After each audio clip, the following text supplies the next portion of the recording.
What's up? You back rocking with your boy, the Expert Bowler and Expert Bowler Gaming. And today, we're gonna talk a little bit about targeting. What is a target? How do you find it? And how does having a target help you become more accurate? They saying I drove a getaway car, but I cannot see. I'm legally blind. That's my story. I'm sticking to it. If we're gonna talk about targeting, first things first, we have to get to know the lane. So let's get to it. This is a top-down shot of a bowling lane. The bowling lane is made up of three different sections.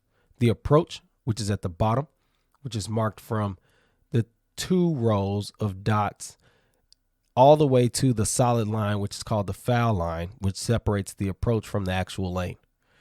The middle part, which is the lane, which is from the foul line to the pins. The pins sit on their own section of the lane called the pin deck. There are 7 dots right at the foul line that correspond directly to the 7 arrows, which are about 15 feet down the lane. You use these dots in combination with the arrows in order to project your bowling ball from where you lay it down at the foul line through the arrows to your break point.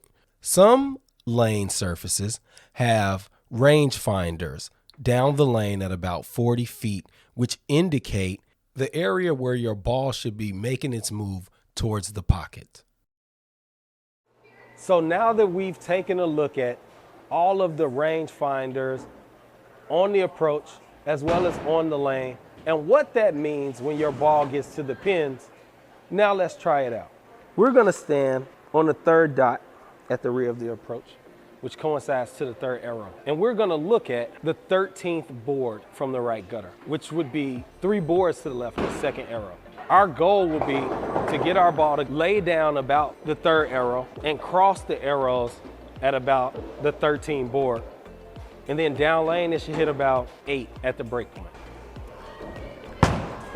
There we go.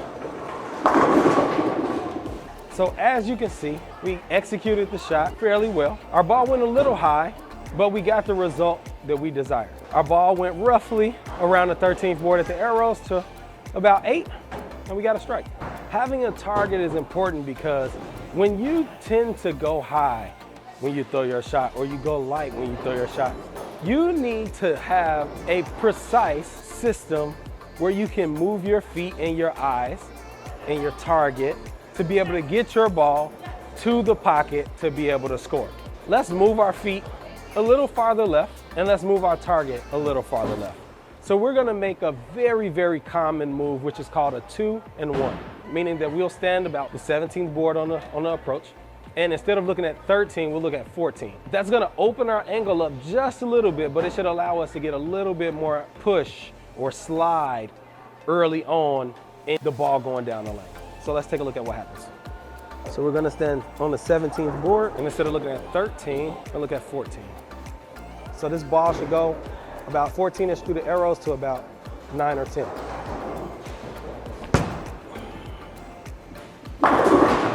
So as you can see, that ball stored a little more energy, and it was much more dynamic at the break point. It actually looked like it hooked more, because it did. It covered more boards and it still made it back to the same spot.